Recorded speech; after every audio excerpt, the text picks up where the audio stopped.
the first of the three spirits.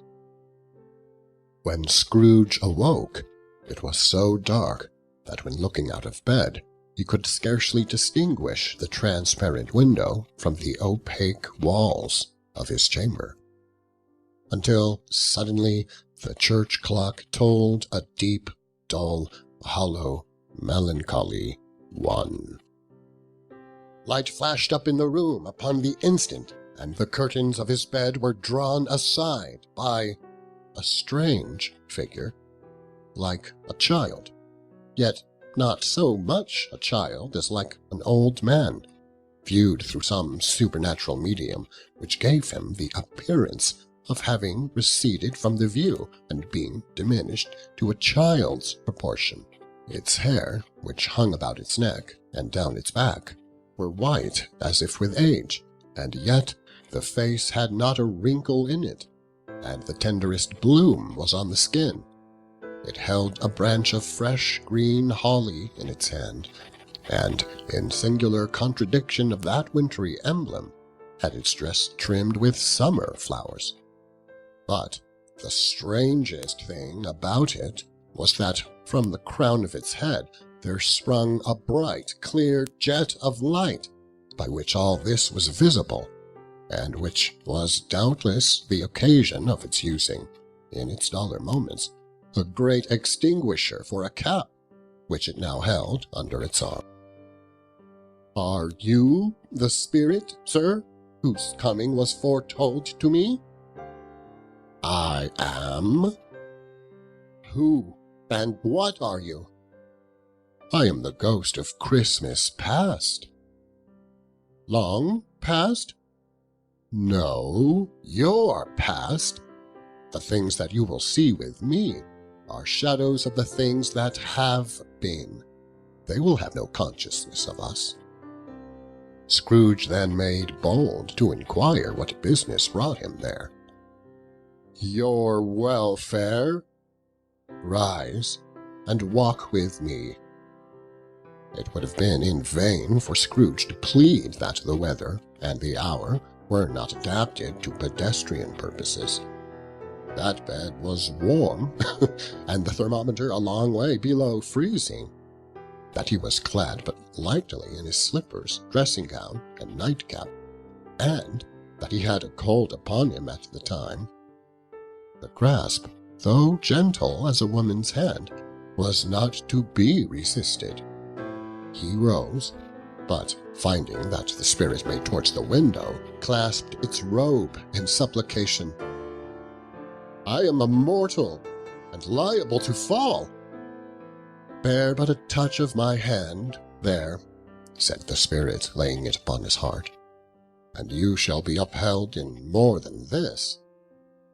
As the words were spoken, they passed through the wall, and stood in the very thoroughfares of a city.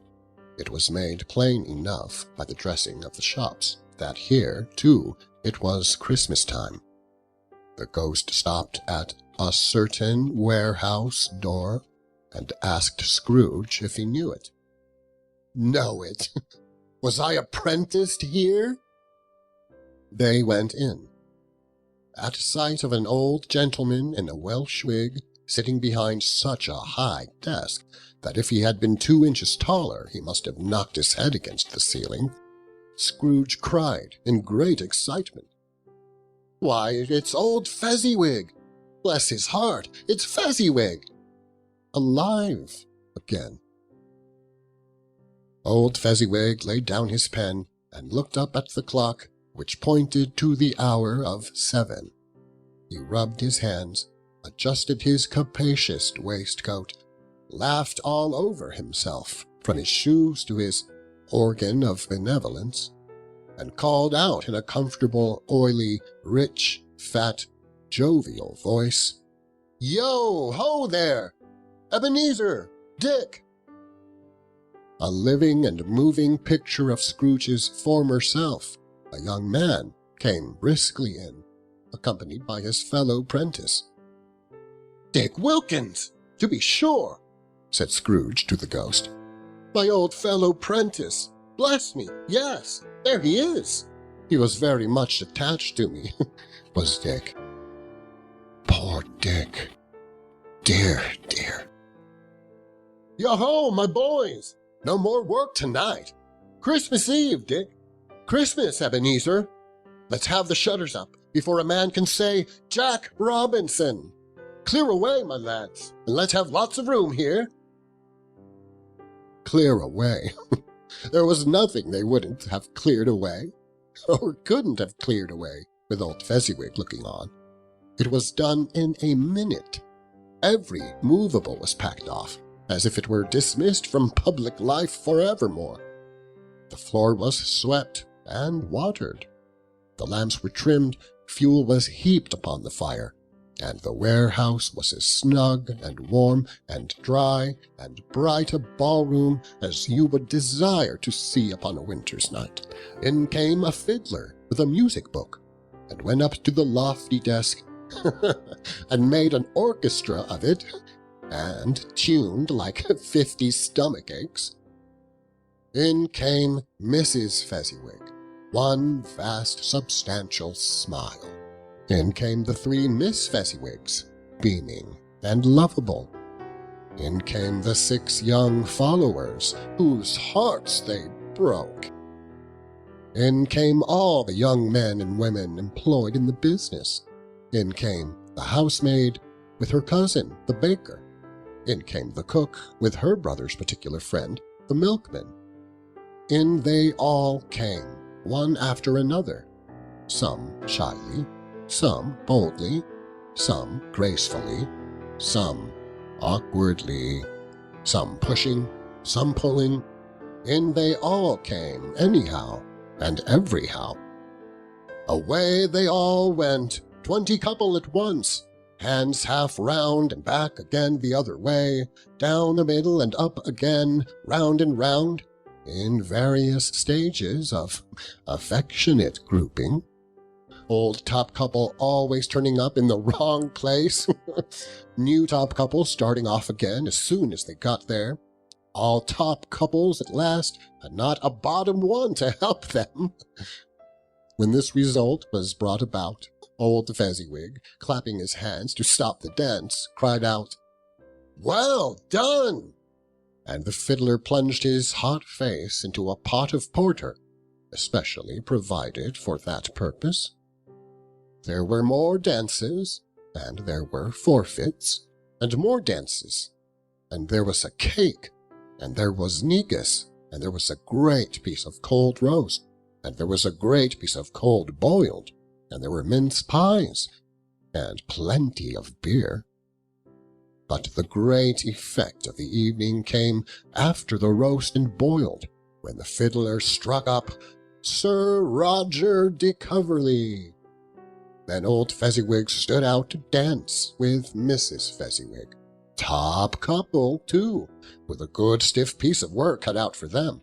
3 or 4 and 20 pair of partners, people who were not to be trifled with, people who would dance and had no notion of walking.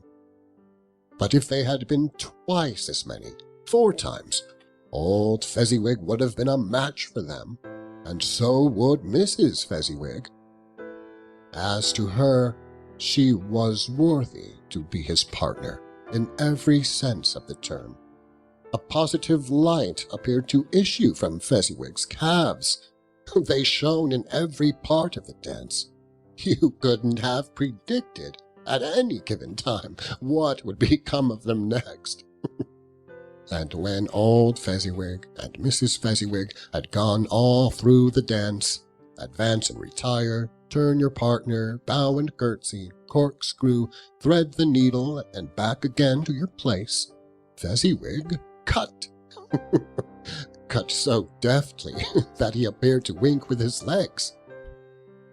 When the clock struck 11, this domestic ball broke up.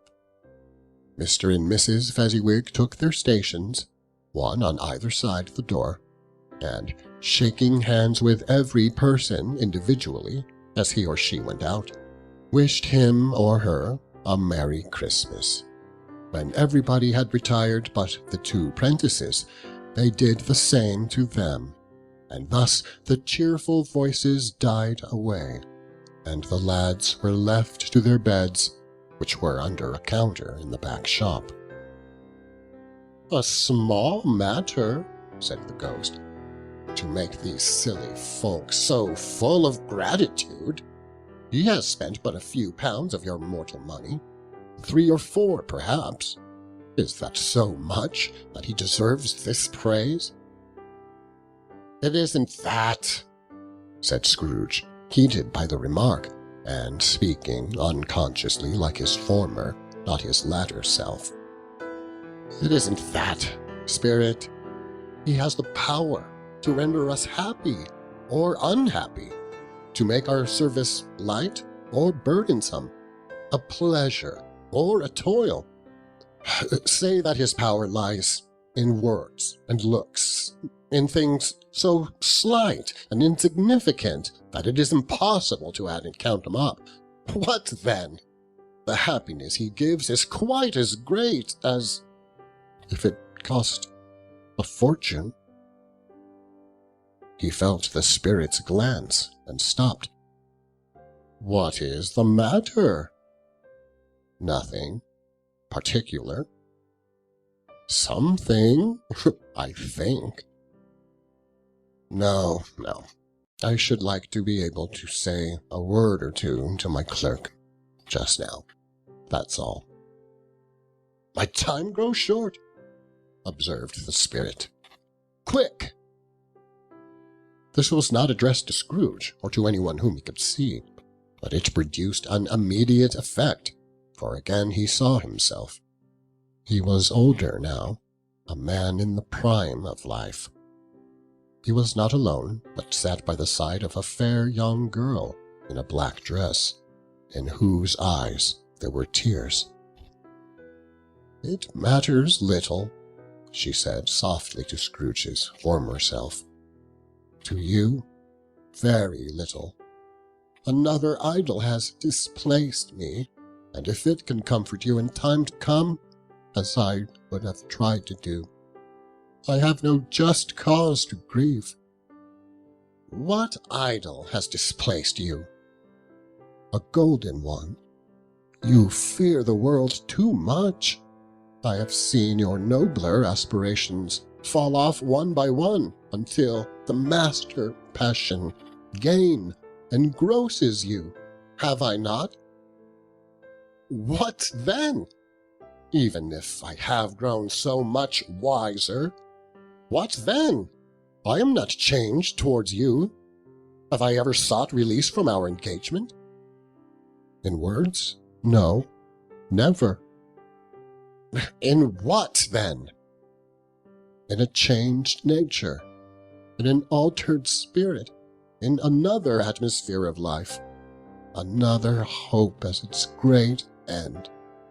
If you were free today, tomorrow, yesterday, can even I believe that you would choose a dowerless girl? Or, choosing her, do I not know that your repentance and regret would surely follow? I do, and I release you with a full heart for the love of him you once were." "Spirit, remove me from this place." "I told you these were shadows of the things that have been," said the ghost. "That they are what they are. Do not blame me." "Remove me!" Scrooge exclaimed. "I cannot bear it. Leave me. Take me back. Haunt me no longer." As he struggled with the spirit, he was conscious of being exhausted and overcome by an irresistible drowsiness, and further, of being in his own bedroom. He had barely time to reel to bed before he sank into a heavy sleep.